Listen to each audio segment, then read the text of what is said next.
We find today how God punished Miriam and Aaron for putting the allegation over Moses because he married a pagan wife.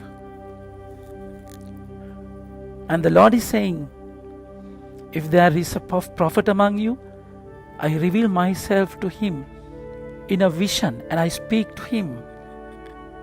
I speak to him in a dream. It is not so for my servant, Moses, my trusted steward in all my household. To him I speak face to face, openly, and not in riddles, and he sees the presence of Yahweh. Why then did you not fear to speak against my servant, against Moses? My dear friends, Moses is a weak person, isn't it? But then the Lord is saying, there is no prophet humble than Moses.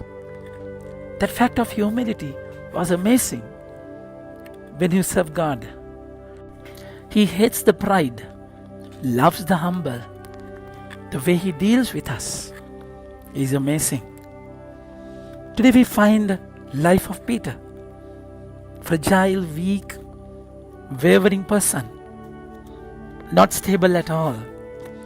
Though he was named as a rock, he was shaking like anything. And Jesus, the way he deals with Peter is wonderful. The word says immediately Jesus obliged his disciples to get into the boat and go ahead of him to the other side while he sent the crowd away. And having sent the people away, he went up the mountain by himself to pray. At nightfall, he was there alone. This is exactly what we should do in imitation of Christ.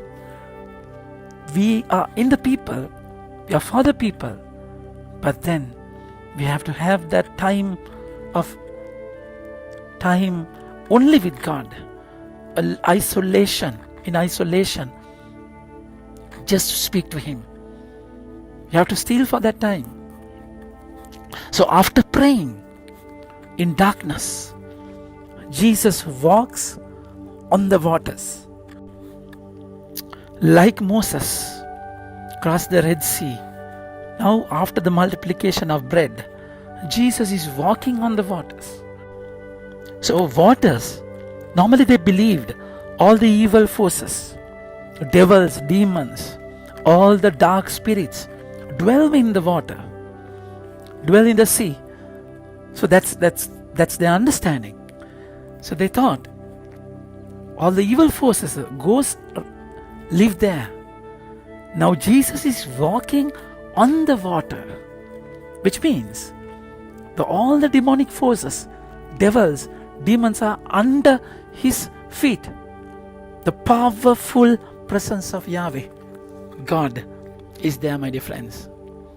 So he walks on the waters after a deep prayer with the Father. This is exactly what would happen to us in prayer. We should be able to dominate the darkness in the world. It's a spiritual combat where you are called to win the battle with prayer in proper connection as the branch is connected to the vine. That's exactly your calling, my dear friends. That's exactly you are invited to do today. And the word says, when they saw him walking on the sea, they were terrified, thinking that it was a ghost. That's exactly what the reason was. The ghost remained in the waters, in the sea. They thought so. When they saw him walking on the sea, and they cried out in fear. But at once Jesus said to them, "Courage, be not afraid. It is I." So see the words. Courage, be not afraid. It is I. My dear friends, meanwhile the boat was very far from the land, dangerously rocked by the waves, for the wind was against it. At the daybreak only Jesus came there. So without him, this is what is going to happen to your boat. This is what is going to happen to your life. It will be shaken with the tidings. It will be shaken with the current, wind, storm, because Jesus is not there. So the word says, be courageous. Do not afraid. Do not be afraid. It's me. So you are called to believe in the darkness. Believe the word. Faith is sticking to the word, isn't it? So you are called to believe the word, even though you can't see him properly. And then Peter said, Lord, if it is you, command me to come to you in the water. It's very important. Peter is asking him to command him not to walk on the waters, but to come to him. That should be our sole motive. Not to perform miracles, not to just to walk on the waters. No, it is to come to Jesus. That we need his command, his word, his power to cling on. And the beauty of the incident, weak Peter steps into the sea and he was walking on the waters. Jesus said, come. And Peter got out of the boat and walked on the water to go to Jesus. But seeing the storm, strong wind, and was afraid and began to sink. He was distracted. Sin is hamartia. You missed the focus. You missed the eyes of Jesus, and he looked at the Goliath, the sea, the storm, and he's done. This is exactly what would happen to us.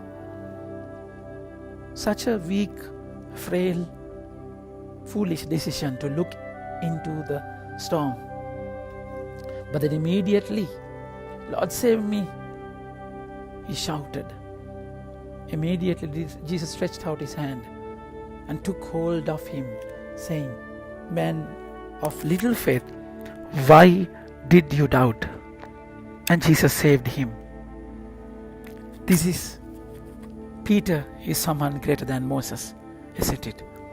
He's our first pope. How Jesus gave his hand again when he failed and fall, when he was weak, my dear friends. He's such a loving master who will help us, who will stand for us, who will be with us in our weakness when we fail and fall. Don't be afraid. As they got into the boat and wind dropped. That's the only reason how, if you want to experience the serenity, calmness, you have to have Jesus in your boat. So wait until he comes to your boat without finding answers. Look into his eyes, not your own Goliaths, not on your own storms and winds. No. It is important that you look at him strongly. The Lord who safeguarded Moses and protected him because he was humble. Peter was made humble because of his own weakness. God loved Peter so much and helped him. So he does with us also. He will never leave us because we are weak and we make mistakes. Our God is such a loving Father who will never overlook, who will never forsake us, push us away, con us.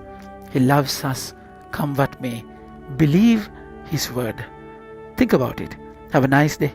May God bless you, my dear friends.